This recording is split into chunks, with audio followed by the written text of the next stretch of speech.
네, 출애굽기 61탄, 출애굽기 61탄 제목은 이드로의 믿음이란 제목이고요. 출애굽기 18장입니다. 1절에서 12절까지 보겠습니다. 출애굽기 18장 1절에서 11절까지 같이 읽도록 하겠습니다. 시작. 모세의 장인이며 미디안 제사장인 이드로가 하나님이 모세에게와 자기 백성 이스라엘에게 하신 일 곧 여호와께서 이스라엘을 애굽에서 인도하여 내신 모든 일을 들으니라. 모세의 장인 이드로가 모세가 돌려보냈던 그 아내 십보라와 그의 두 아들을 데리고 왔으니 그의 하나의 이름은 게르솜이라. 이는 모세가 이르기를 내가 이방에서 나그네가 되었다 하며 하나의 이름은 엘리에셀이라. 이는 내 아버지의 하나님이 나를 도우사 바로의 칼에서 구원하셨다 함이더라. 모세의 장인 이드로가 모세의 아들들과 그의 아내와 더불어 광야에 들어와 모세에게 이르니 곧 모세가 하나님의 산에 진친 곳이라. 그가 모세에게 말을 전하되 내 장인 나 이드로가 내 아내와 그와 함께한 그의 두 아들과 더불어 내게 왔노라. 모세가 나가서 그의 장인을 맞아 절하고 그에게 입 맞추고 그들이 서로 문안하고 함께 장막에 들어가서 모세가 하나님 여호와께서 이스라엘을 위하여 바로와 애굽 사람에게 행하신 모든 일과 그래서 그들이 당한 모든 고난과 여호와께서 그들을 구원하신 일을 다 그의 장인에게 말하매 이드로가 여호와께서 이스라엘에게 큰 은혜를 베푸사 애굽 사람의 손에서 구원하심을 기뻐하여 이드로가 이르되 여호와를 찬송하리로다.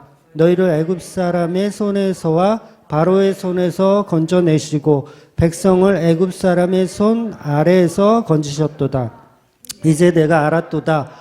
여호와는 모든 신보다 크심으로 이스라엘에게 교만하게 행하는 그들을 이기셨다 하고 모세의 장인 이드로가 번제물과 희생 제물들을 하나님께 가져오매 아론과 이스라엘 모든 장로가 와서 모세의 장인과 함께 하나님 앞에서 떡을 먹으니라. 아멘. 네, 오랜만에 출애굽기를 왔습니다. 네, 하나님의 말씀은 어디를 펴더라도 다 예수님의 주되심, 예수가 그리스도다라는 그 예수님의 주되심과 그 신부된 교회의 사랑 이야기, 그리고 신부된 교회가 예수님을 사랑하는 이야기, 전부 그 얘기인 거죠. 그 중심에 이제 십자가가 서 있는 것이고요.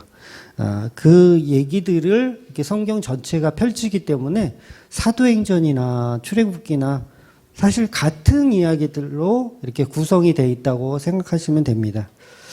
그래서 지난번까지 했던 설교, 출애굽기 60탄까지 하는 설교가 한 설교도 기억이 안 나시죠? 뭐 매일 들으시는 분들, 매일 반복해서 들으시는 분들은 뭐 기억이 나시겠지만 직전 60탄 설교도 뭐 전혀 기억이 안 나요. 저도 기억이 안 나더라고요. 그래서 저도 60탄 때 뭘 했지? 이렇게 성경을 다시 이렇게 뒤적뒤적 해봤는데 금세 또 금방 또 따라오실 겁니다. 예, 금방 따라오실 거니까 지난 내용들을 다 기억이 안 난다고 해도 전혀 상관없으니까 편안하게 말씀 들으셨으면 좋겠습니다. 오늘 본문은 모세의 장인어른이에요.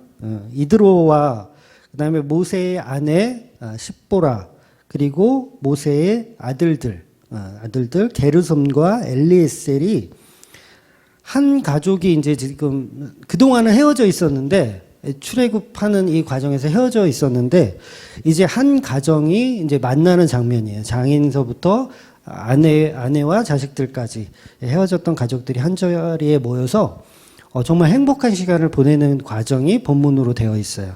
그래서 이들이 같이 이제 떡을 떼면서 이제 식사를 하면서 이제 즐거워하는 거죠. 즐거워하는데요. 그래서 오늘 본문은 비유적으로 교회의 탄생과 회복에 관한 이야기를 소재로 담고 있는 이야기인 거예요. 교회의 탄생. 그래서 모세가 애굽의 왕자로 살았었잖아요. 어린 시절부터 이렇게 바구니 타고 공주의 눈에 띄어가지고 이제 양자로 들어가서 모세는 이제 어린 시절부터 왕자로 이렇게 커왔습니다. 그러다가 나이가 들어서 성인이 되어서 이제 40대쯤 돼서 이제 실수를 하나 하죠. 애굽의 군인을 이렇게 살인하는 일을 저질러서 이제 파라오를 피해서 이제 미디안 땅으로 도망을 가게 돼요. 도망가게 돼서 거기서 이제 이드로 장인의 집에서, 그러니까 시보라와 결혼을 하고 이드로 장인의 집에서 이제 처가 생활을 이렇게 하게 되죠. 그래서 80세가 돼서 이제 다시 하나님께서 이제 가시떨기 나무에서 이 모세를 통해서 다시 애굽으로 가서 내가 지시할 일들을 해라. 그래서 이제 80이 되어서 이제 애굽 땅으로 다시 돌아가게 됩니다. 그게 이제 모세의 삶인데, 그래서 처음에 그 호렙산에서 모세가 이제 80세 때 하나님의 콜링을 부르심을 받을 때, 그때 애굽으로 가잖아요. 애굽으로 이제 민족을 구원하기 위해서 가는데, 가는 과정에서 이 시보라와 그 아기들을 데리고 갑니다. 데리고 가다 무슨 일이 있었냐면 갑자기 하나님이 모세를 죽여버리려고 하세요. 갑자기 뜬금없이. 예, 그래가지고 이제 그때 이제 어떤 사건이 있냐면 시보라가 이제 자기 아들을 이제 이 할례를 치르면서 그 피난편이라고 이제 모세한테 뭐라 하죠. 이게 좋은 의미인지 나쁜 의미인지는 몰라요. 저는 좋은 의미라고 생각하는데 그런 의미로 이제 그 피난편이라고 얘기하고 제 생각에는 십보라는 그 과정에서 아이들을 데리고 다시 미디안 땅으로 다시 돌아간 것 같아요. 아마 모세가 이제 돌려보냈던 거죠. 당신은 올 필요가 없을 것 같다라고 생각하고 이제 본인이 가는 거죠. 그 내용을 이제 출애굽기 4장에 보면 그 내용들이 이제 나옵니다. 제가 15탄인가 보면 피난편이란 제목으로 설교를 한 게 있어요. 그거를 좀 보시면 참고가 되실 거예요. 이 십보라에 대해서. 그래서 느닷없이 하나님이 모세를 죽이려고 했을 때 이 십보라가 아들을 할례하면서 이제 모세가 살아나는 그 이야기. 그래서 오늘 본문에서는 이제 정확하게 그랬었던 사건들이 다시 이제 회복되는 거죠. 다시 만남을 갖게 되는 거니까. 그리고 이제 19장에 가면, 지금 보는 게 18장이고 19장에 가면 어떤 일이 일어나냐면 하나님이 현현하는 내용이 나와요. 현현. 현현 그러면 좀 어려운 단어죠. 잘 안 쓰는 단어인데 신학에서 현현은 그냥 하나님이 이렇게 오셨다, 나타나셨다, 우리에게 보여주셨다 그런 의미예요. 그래서 현현하는 일이 있어요. 그래서 왜 빽빽한 구름 사이로 여호와 하나님께서 내려오시는 거예요. 호렙산에 이렇게 뭐 성경에 보면 호렙산, 시내산 뭐 이렇게 여러 가지 말이 있는데 그 의미 없어요. 그냥 다 같은 산맥에 있는 산이라고 생각하시면 되세요. 그러니까 하나님이 산에 이제 내려오시는 그 장면이 19장에 가면 나와요. 19장. 그래서 일전에도 제가 말씀드렸는데 그 하나님의 현현의 그 시간대가 정확하게 출애굽하고 나서 50일째 되는 날 하나님이 현현을 하시거든요. 그게 이제 오순절 다락방 사건에서 예수님께서 부활하시고 50일째 되던 날 이제 성령이 임하는 거하고 이제 같은 맥락으로 성경은 똑같은 얘기를 이제 반복해서 이제 말씀해 주시는 거예요. 그래서 회복에 관한 이야기. 그래서 빽빽한 구름 사이로 하나님이 강림하시는 거에 대한 암시적인 이야기, 회복에 대한 암시적인 이야기로 뭐가 등장하는 거냐면 오늘 그 가정에 회복되는, 모세의 가정에 회복되는 일이 표현되고 있는 거예요. 그러니까 괜히 나오는 게 아니라 요게, 그러니까 다 풀어서 설명드리면 예수님이 십자가 사역을 그대로 다 표현하고 있거든요. 근데 오늘 요 본문 가지고는 제가 말씀드리기가 이게 희미해서, 왜냐하면 지금 출애굽기 오랜만에 보다 보니까 이게 끊어질까봐 하여튼 그 부분은 나중에 한 번 더 이렇게 말씀드릴게요. 그래서 오늘 어찌됐든 이 가정의 회복이 일어나는데 또 18절, 바로 이 직전에 18절에서는 어떤 내용들이 있었냐면 여호와 니시라는 제목으로 제가 설교를 드렸어요. 여호와 니시.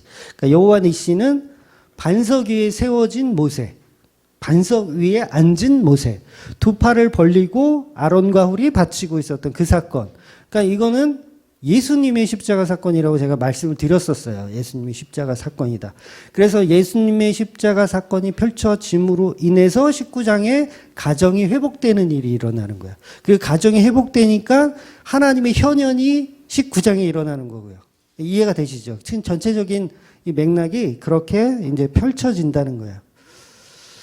그래서 4장에서, 출애굽기 4장에서 십자가를 상징하는 그 아들이 할례를 받잖아요. 저는 이 할례 받은 이 아들을, 게르솜 아니면 엘리에셀인데, 저는 엘리에셀이 할례를 받았다고 봐요. 뭐 개인적인 거지만, 성경에는 나오진 않아요.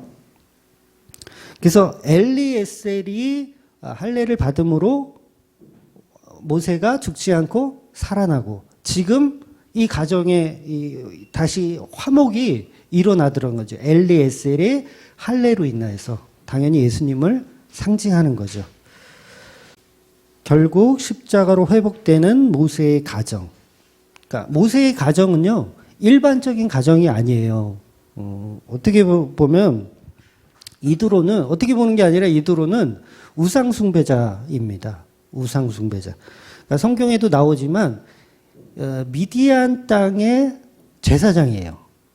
그럼 뭐예요? 우상숭배자죠. 우상숭배자 중에서도 최고로 높은 대제사장인 거예요. 십보라는 그의 딸이고요. 둘 다 우상숭배자, 죽어 마땅한 존재. 그런데 모세와 사이에서 난 그 아들의 그 표피로, 그의 할례로 모세가 죽지 않고 살아나는 것. 그래서 그 십자가로 세워진 반석 위에 아멜렉과 전쟁에서도 승리를 하게 되고, 그런데 이런 모든 이야기들을 오늘 이제 이 가정들이 모여가지고, 모세의 가정이 모여서 모세가 그 얘기를 하는 거예요. 장인한테. 그동안 있었던 일들을 이렇게 설명하는 거예요. 제가 지금 설명드리는 것처럼 설명을 드렸어요. 그러니까 이드로가, 우상숭배자인 이드로가 믿어요? 안 믿어요? 오늘 본문에서? 네, 믿어요. 우상숭배자. 우상숭배의 최고 지도자가 모세의 말을 믿어요. 그러니까 모세와 이스라엘이 전쟁에서 졌다면 이 가정의 회복은 일어나지 않죠.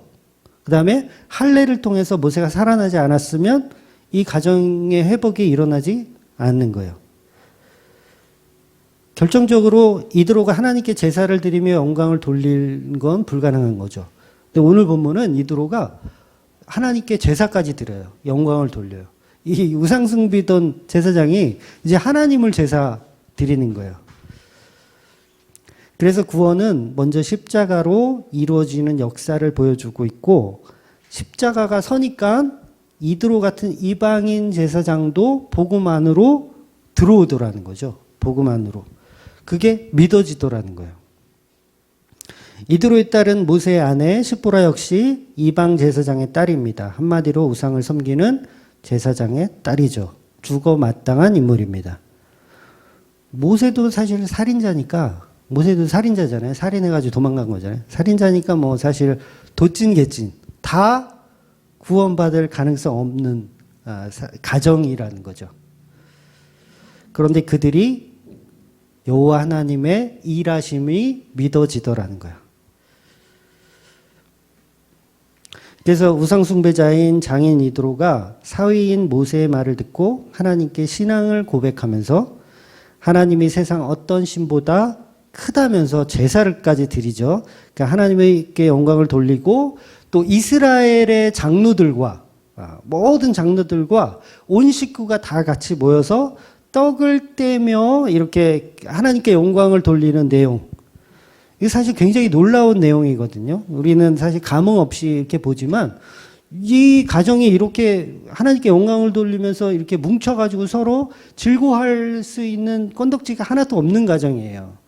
이거는 장인은 저기 스님이시고, 예? 장인은 스님, 그 딸은 뭐 또 무슨 뭐 그런 뭐 무당 잡교에서 있던 사람이고, 그 다음에 이 모세는 살인자이고, 그 그러니까 하나님께 영광을 돌리며 있을 수 있을 만한 가정이 아니라는 거죠. 그런데 그 일들이 지금 일어나고 있다는 거예요. 가정의 회복이 일어나고 있다는 거예요. 그러니까 성경이 지금 무슨 말을 하고 있는 거냐면 바로 반석위에 세워진 십자가를 통해서 신부된 교회들이 회복되는 이야기. 그래서 예수님의 살과 피를 나눠 먹는 거예요. 그러니까 떡을 뗀다는 건 예수님의 살을 나눠 먹는 거거든요. 그래서 교회에서 식탁 교제는 그래서 중요해요. 그래서 웬만하면 제가 식탁 교제를 반드시 하는 겁니다. 그냥 배고프실까봐 하는 것도 있지만, 그건 두 번째고, 사실 식탁 교제를 통해서 같이 이야기 나누는 거, 예수님의 피를 함께 나누는 거, 그게 중요하기 때문에 코로나19에도 기를 쓰고 밥을 먹이려고 했던 게 그겁니다. 그래서 우상숭배자 이드로와 그의 딸과 자식들이 전부 식탁 교제를 통해서 떡을 떼며 예수님의 피를 나누는 겁니다. 본문 한번 읽어볼게요. 18장 12절 같이 읽어볼게요. 시작. 모세의 장인 이드로가 번제물과 희생제물을 하나님께 가져오매 아론과 이스라엘의 모든 장로가 와서 모세의 장인과 함께 하나님 앞에서 떡을 먹으니라. 놀라운 얘기죠. 야, 이방의 제사장이 하나님께 영광을 돌리며 장로들과 같이 먹는 거예요. 여러분, 십보라는 이방 여자이기 때문에 절대 하나님의 통치 안에 들어올 수 없는 존재입니다. 하나님의 통치 안에. 그런데 이 여자가 구원받을 수 있는 이유는 바로 십자가 때문이라는 거죠.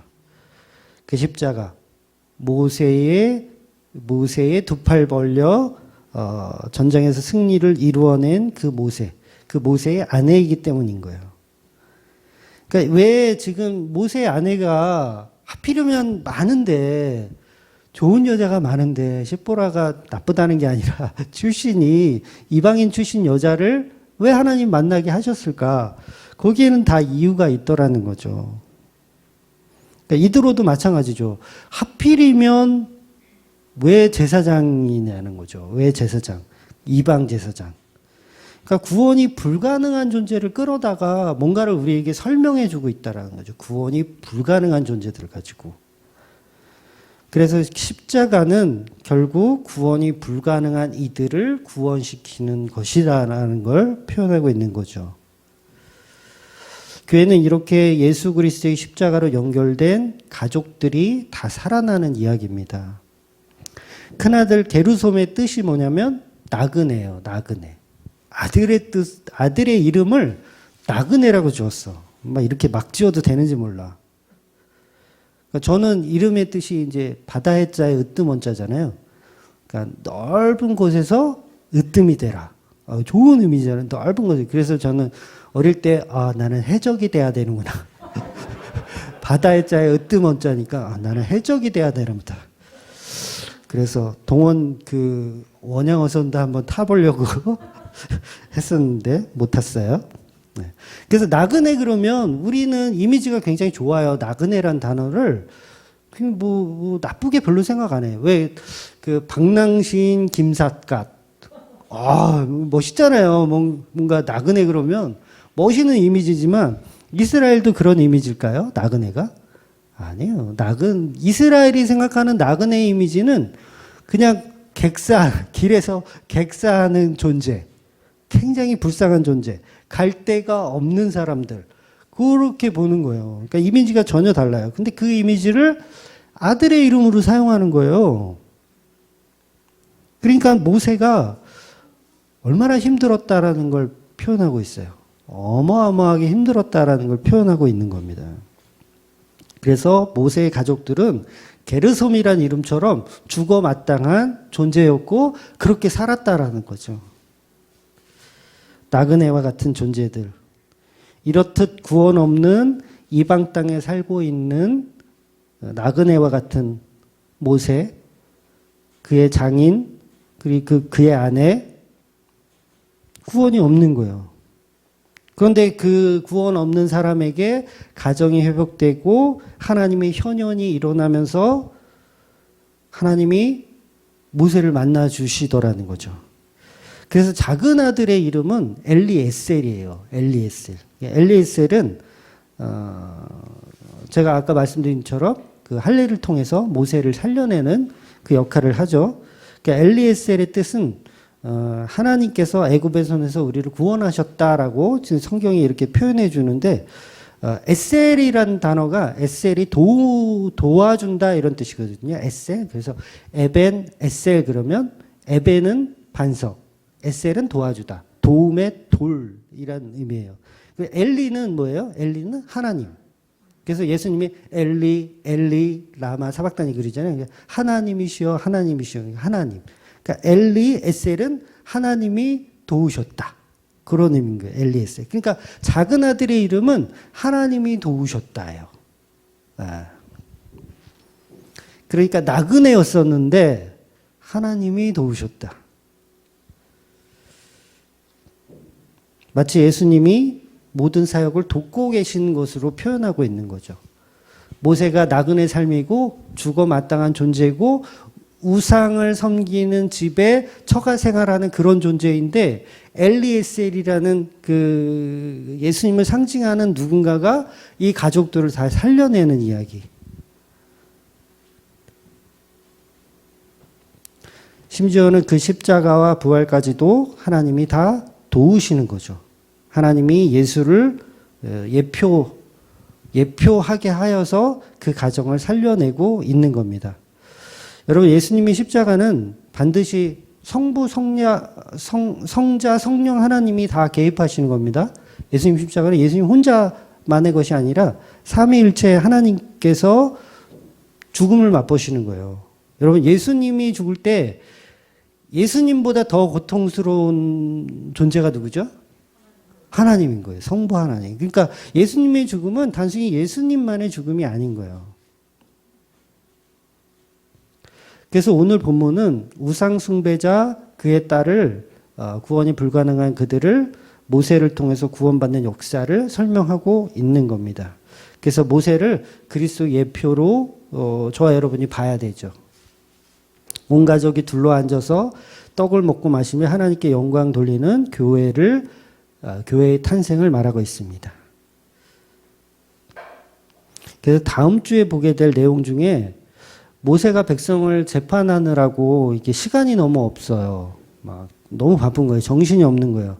그래서 이드로가 장인이 뭘 알려주냐면, 야, 네가 다 하지 말고 백부장, 십부장 이런 시스템을 한번 만들어서 그들이 이렇게 섬길 수 있게 해봐. 이런 제안을 하거든요.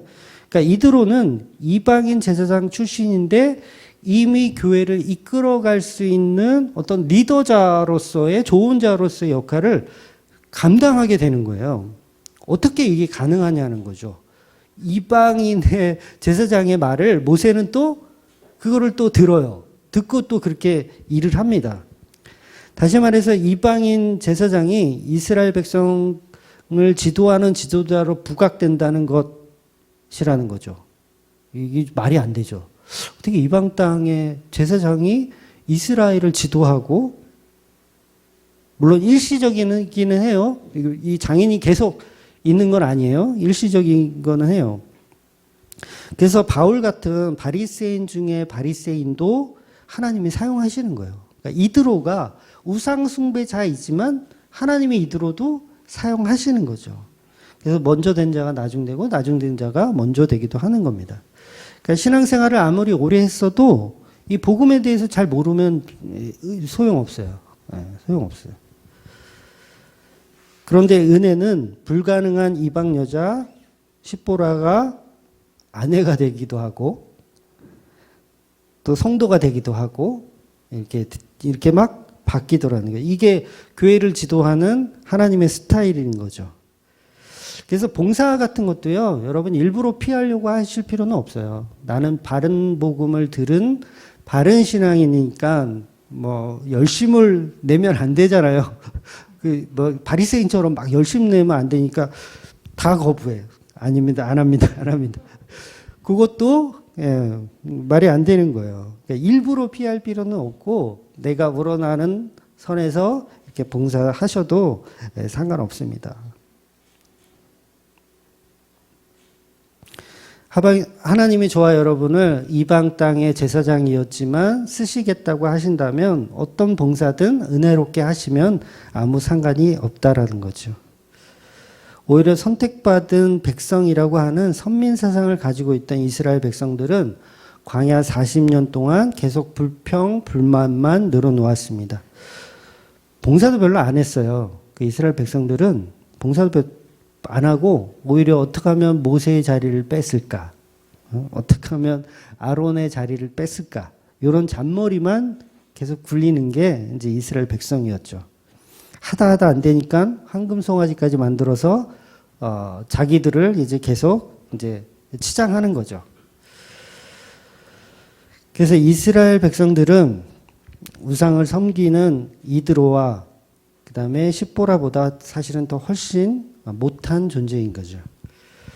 오히려 우상 숭배자 출신과 그의 딸 십보라 그리고 그 아들들이 오히려 교회가 되어지더라는 거예요.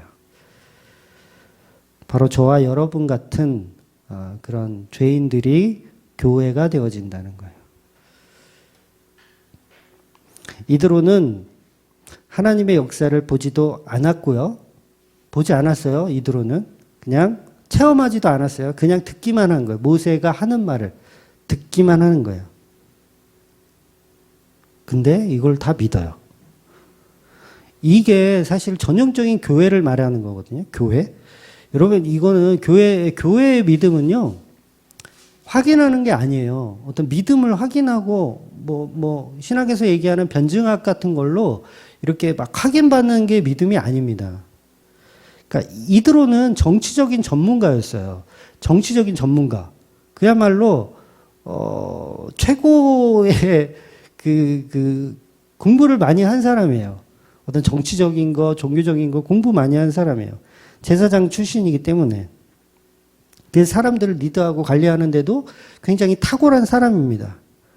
그런 시스템, 그냥 부장, 백부장, 십부장 이런 시스템까지 도와낼 줄 정도니까 어느 정도인지 감이 오시잖아요. 그렇게 대단한 인물인데 그 인물이 모세가 하는 말을 듣고 허무맹랑한 말이잖아요.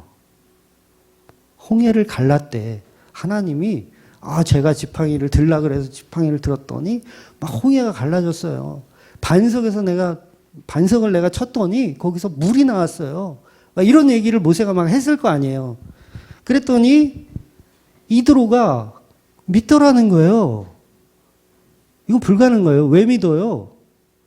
이렇게 정치적으로 뛰어난 사람이.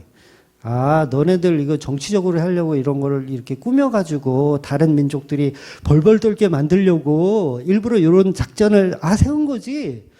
너 진짜 탁월하다, 모세야. 잘했다. 이런 식으로 보는 게 아니라 진짜 모세의 말을 믿더라는 거예요. 이 개념을 이해하세요? 이거 믿을 수 없는 거예요. 이드로는 절대로 이성적으로 모세의 말을 믿을 수가 없어요. 허무맹랑한 말로 들어야 돼요.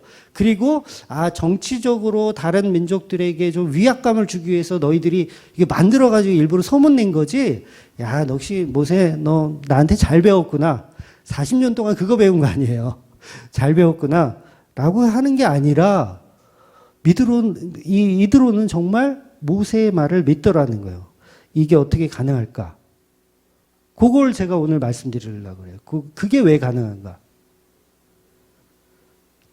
성도만 그게 믿어져요. 성도만. 근데 거기에는 단순한 믿음이 아니라 사랑이 존재하기 때문에 그래요. 사랑. 제가 요새 설교에서 많이 강조하는 사랑이 있기 때문이에요. 저와 여러분이 기적을 보고 능력을 보고 내가 직접 확인하고 믿는 것은요. 그건 믿음 아닙니다. 내가 홍해 갈라지는 걸 내 눈으로 직접 봤어. 그래서 믿어. 그게 무슨 믿음이에요? 확인한 거지. 확인한 거잖아요. 하늘에서 만나가 막 내려요. 매일. 내가 매일 봤어. 그러면 그게 믿음이야. 확인한 건데. 그런데 믿음이라는 것은 내가 본 적이 없고 내가 납득하지도 않아야 되는 게 맞는데도 믿어지는 거, 이걸 믿음이라고 하잖아요.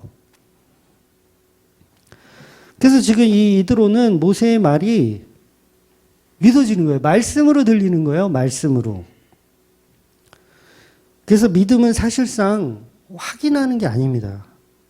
그냥 역사를 들음으로 믿음이 생기는 거, 이게 사실 성령이 주시는 믿음이에요.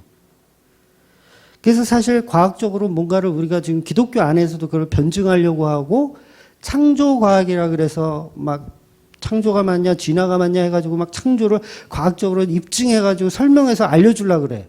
이거 믿음을 주려는 게 아니라 이거는 보여지는 어떤 확증을 주려는 거지 절대 믿음이 아니에요. 믿음이 있는 사람들은 보지 않아도 믿어요. 창조과학 같은 게 없어도 믿을 사람은 믿어요. 성령께서 믿게 하시니까. 그런데 창조과학을 통해서 믿은 사람은요, 그거 믿음이 아니에요. 또 오래가지 못해요. 왜냐하면 창조과학에서 또 다른 이론이 나오면 또 그 이론대로 가게 되는 거예요. 그러니까 믿음이 아닌 거죠. 처음부터. 그래서 도마에게도 예수님께서 너는 보고 믿느냐? 나는 보지 않고 믿는 사람이 더 복되다. 이런 말씀을 하시는 거예요. 영화 보면 미국 영화 중에 3데이즈라는 영화가 있어요. 3데이즈. 아마 많이는 안 보셨을 것 같은데 3데이즈라는 스릴러 영화가 있어요. 한 10년 전에 개봉한 건데 내용이 어떠냐면 주인공의 아내가 자기 상사를, 자기 회사 이제 높은 사람을 살해를 해요. 그래서 붙잡힙니다. 붙잡혀서 감옥에 가요. 감옥에 갔는데 그런데 이 여자가 계속해서 결백을 주장하는 거예요.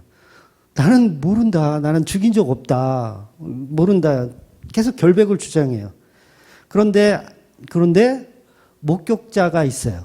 목격자도 있고 범행 도구에서 이 여자의 지문이 다량 나왔어요. 그리고 결정적으로 이 여자의 그 외투에 이 피해자의 피가 흥건하게 묻어 있었어요. 그리고 그 흥건히 묻어 있던 피를 집에 와서 이렇게 닦다가 경찰이 들이닥쳐가지고 이게 잡히는 거예요. 그리고 결정적으로 아내는 그 상사와 사이가 안 좋았어요. 싸우기도 하고 막 그랬어요. 사이가 안 좋았어. 그러니까 누가 봐도 이 여자가 죽인 거 맞죠? 누가 봐도 이 여자가 죽인 게 맞아요. 증거만 보면 거의 100% 이 여자가 범인이 맞습니다. 그래서 결국은 재판을 내서 이 여자는 살인죄로 유죄를 받아요. 그래서 감옥 생활을 하게 됩니다.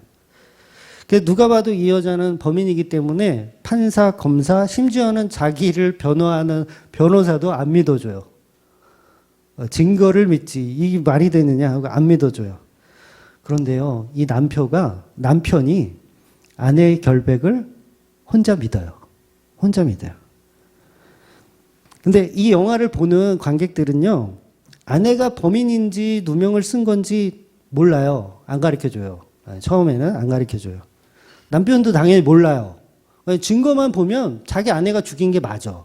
그런데 이 남편은 아내가 안 죽인 거를 믿는 거예요. 근데 남편이 진범을 알거나 아니면 또 다른 증거를 찾았기 때문에 아내를 믿어주는 게 아니라 아내의 결백을 그냥 믿는 거예요.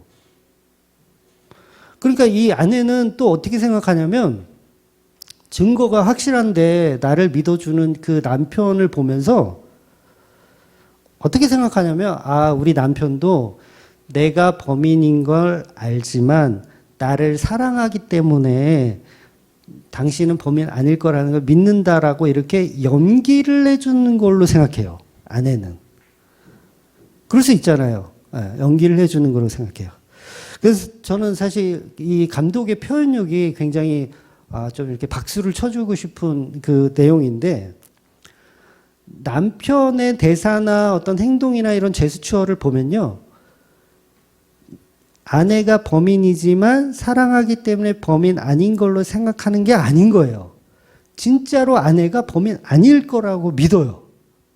이 표현을 이 영화에서 해요. 진짜로. 그러니까 뭐 증거가 있어서가 아니라 믿는 거예요. 이 여자가 범인이 아니라는 거. 그러니까 믿어주는 척 하는 게 아니라 진짜 믿는 거. 결백을 진짜 믿는 거. 그래서 그 아내를 탈옥을 시키려고 합니다. 영화 얘기예요. 탈옥을 시키려고 하는 거예요. 그게 줄거리예요.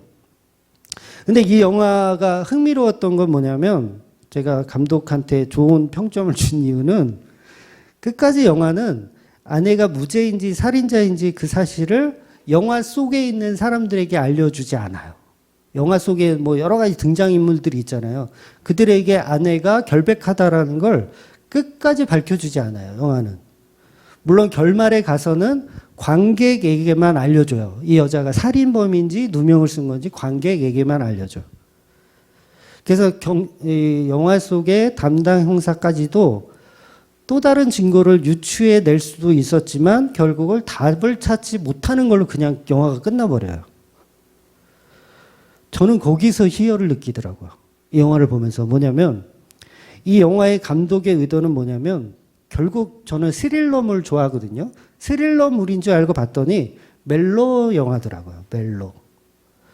그러니까 뭐냐면 믿음이란 소재는 결국 어떤 현상을 통해서 사랑을 표현하고 있더라는 거죠. 믿음은 사랑 없이는 불가능하다라는 걸 얘기하는 건데 그 불가능한 그 사랑이 믿어주는 척 하는 건 진짜 사랑 아니라고 하는 거예요. 이 감독의 의도는 그거예요. 믿어주는 척. 내가 사랑하니까 너 범인 아닌 거라고 내가 믿어줄게. 이런 수준이 아니라 범인 아니라는 걸 정말 믿는 거예요. 왜? 진짜 사랑하니까. 네? 이해가 되세요? 너무 영화 얘기를. 그러니까 뭔 말이냐면 저와 여러분이 예수님을 믿을 때 사랑 없는 어떤 증거로 믿으면 소용없다라는 거예요. 하나님을 찾아보려고 애써. 막 변증학도 배우고 창조 이론도 막 공부하고 막 그런데 거기에 사랑이 없는 찾음, 노력 그런 것들은 다 종교로 빠지거나 철학으로 빠지더라는 거죠. 사랑이 있어야 된다는 거예요. 하나님을 사랑하는 마음에서 그분의 역사와 그분의 일을 찾고 싶어 해야지 그게 믿음이 되더라는 거예요.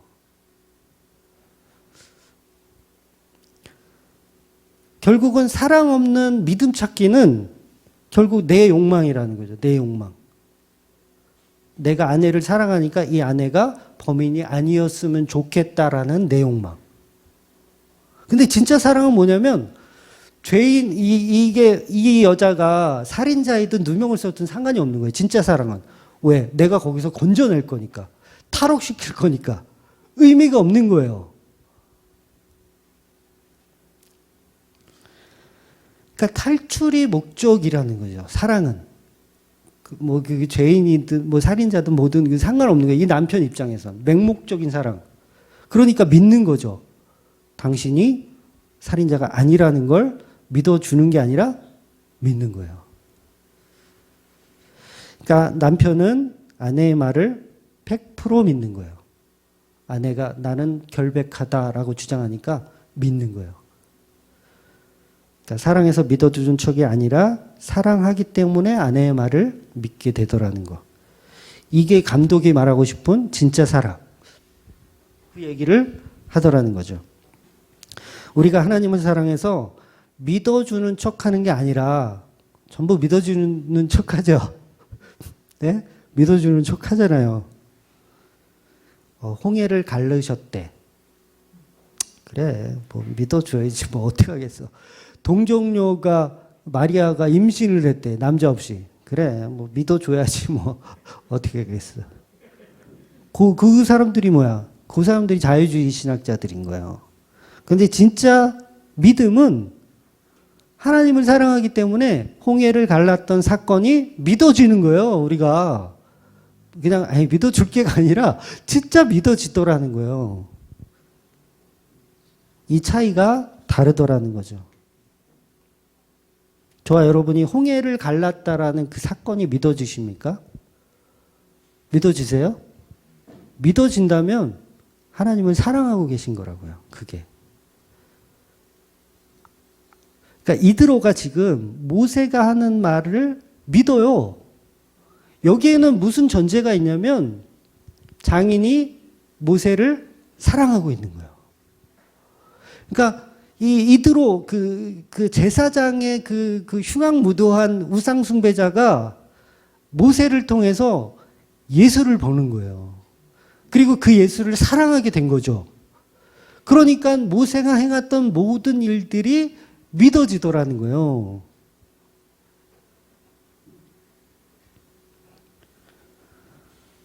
그래서 이드로는 모세를 통해서 바로 예수님을 본 겁니다. 여러분이 교회에 앉아서 목사의 설교를 들어요. 설교를 듣다가 없던 믿음이 막 생겨. 믿음은 들음에서 난다고 하니까 믿음이 별로 없었는데 목사님 설교를 계속 듣다 보니까 믿음이 이렇게 커졌어. 그럼 그건 뭐예요? 목사를 통해서 예수를 본 거예요. 목사를 통해서 예수를 받고 그 예수를 사랑하게 된 거예요. 그러니까 믿음이 커진 거죠. 목사가 중요한 게 아니라 그 말이 중요한 거죠. 아니, 이드로가 모세를 사랑하면 어떻게 해요? 사위인데 뭐 이상하잖아. 모세를 통해서 하나님을 봤더라는 거죠. 하나님을. 그래서 그 예수를 사랑하게 되면, 그 하나님을 사랑하게 되면 홍해를 건넜다라는 사건이 의심 없이 믿어지더라는 거예요. 지금 이드로를 통해서 그걸 우리에게 말씀하고 계신 겁니다. 그랬을 때 진정한 가정의 회복이 일어나는 것이고, 그랬을 때 이제 하나님이 이제 너희 가정에 현현해도 되겠구나라는 결론이 되어진다는 거죠.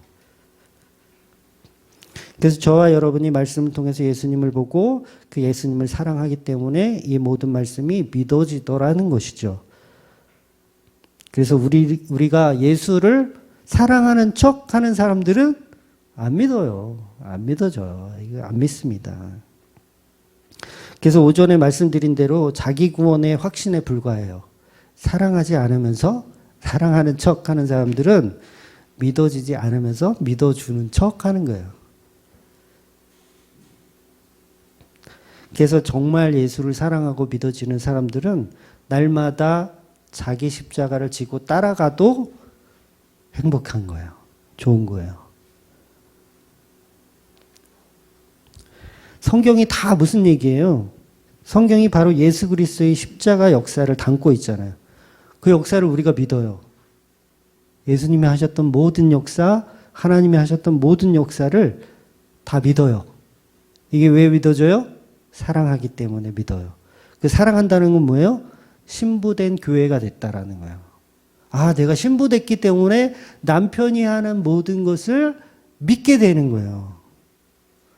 영화 속의 그 남자 주인공과 같은 거죠.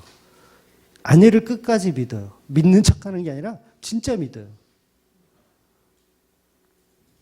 그런데 그 사랑을 무시하고 역사를 바꾸려고 하는 게 바로 마귀들인 거죠. 그 역사를 예수의 역사가 아닌 자기 역사로 만들고 싶어 하는 거, 인간의 역사로 만들고 싶어 하는 거. 그러니까 그런 식으로 이해하는 게 바로 우리가 선악과 먹은 마귀의 모습이라는 거죠. 예수님을 사랑하지 않는 거죠. 근데 모세의 가족은 지금 서로 사랑하고 있습니다. 서로 하나님을 발견하고 있는 거예요. 모세를 통해서 하나님을 발견했고요. 모세도 십보라를 통해서 하나님을 발견했고, 그 아들 엘리에셀을 통해서 하나님을 발견했고, 그런 공동체로 이루어지는 거예요. 저와 여러분의 가정에서 예수를 잘 믿어서 서로가 서로에게 예수를 발견하는 거예요. 그게 사랑이죠. 그래서 그 공동체의 회복을 오늘 본문은 이야기하고 있습니다. 그래서 서로 전부 나보다 남을 낮게 여기는 거예요. 나보다 남을 낮게 여기는 거. 이드로가 품위가 있지. 모세를 믿어. 모세의 말을. 믿을 수가 없어야 되는 게 사실인데 믿더라는 거예요. 그리고 모세가 너가 섬기는 하나님이 진짜구나. 이 말을 할 수가 없죠. 내가 그래도 미디안 대넓은 땅의 제사장인데 그래? 그래도 내가 섬기는 신이 더 끝발이 있어 라고 말하는 게 아니라 모세 자네가 섬기는 하나님이 진짜군요. 당신이 진짜였군요. 이렇게 고백하더라는 거죠. 이게 바로 예수를 통한 식사 공동체가 이루어지는 가정을 표현하는 겁니다. 그래서 오늘 본문에 이드로의 믿음을 보면서 저와 여러분이 발견해야 하는 것은 예수 그리스도의 십자가를 통한 사랑을 발견하셔야 돼요. 아, 이드로가 예수를 발견했구나. 저와 여러분도 똑같죠. 성경을 읽으면서 모세를 보면서 모세 속에 있는 예수를 발견하셔야 돼요. 그리고 그분이 하신 모든 일들이 믿어진다면 아, 내가 사랑하고 있구나 라고 생각하시는 거죠. 이 세상은 그래서 신랑 대신 예수가 신부를 찾아오는, 그래서 그 신부들에게 믿음을 심어주고 있는 거예요. 말씀이 왜 중요하냐면 여러분이 다 신부인데 그 신부된 그 신부들이 예수님의 사랑을 배우는 거예요. 계속 죽을 때까지 배우는 거예요. 예수님의 사랑. 뭘 다 배워요? 어떤 사람은 다 배웠다고 하는 사람도 있는데 평생을 배워도 다 못 배우는 게 사랑이에요. 사랑을 어떻게 다 배워요? 평생을 배우는 거예요. 그러니까 이 세상은 예식장입니다. 예식장. 예수님과 신부된 교회들이 이렇게 잔치하는 그런 예식장. 그래서 그 예식장에 있는 동안 우리는 예수님의 그 사랑을 배우고 그 사랑을 함께 나누는 거예요.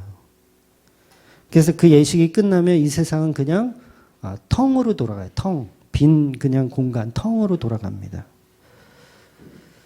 그런데 이 역사 속에서 우리가 신부된 예수님을 보지 못한다면 그보다 불행한 일은 없는 거예요. 그보다 불행한 일은 없어요. 성경에 있는 모세의 이야기를 보면서 신랑 대신 예수님을 발견하지 못한다면 그건 그냥 삼국지 읽은 거죠. 삼국지 열심히 읽은 거예요. 감동받는 거죠. 야, 물이 나왔대. 반석에서 물이 나왔대. 야, 홍해를 갈랐대. 막 이러면서. 그런데 안 믿어져. 예? 그래서 은혜 받은 신부된 교회들은 모세의 말을 믿게 되더라는 거죠. 그게 신부로 만들어 주시는 과정입니다. 그렇게 사랑하는 존재로 우리를 만들어 가시는 겁니다. 그래서 결국은 신부된 교회는 절대 예수를 부인하지 못하고 예수님의 십자가를 지고 죽기까지 복종하는 자로 만들어 내시는 거예요. 그런 믿음으로 십자가의 사랑으로 살아가시는 저와 여러분이 되시기를 주의 이름으로 축원드립니다. 그러면 기도하겠습니다.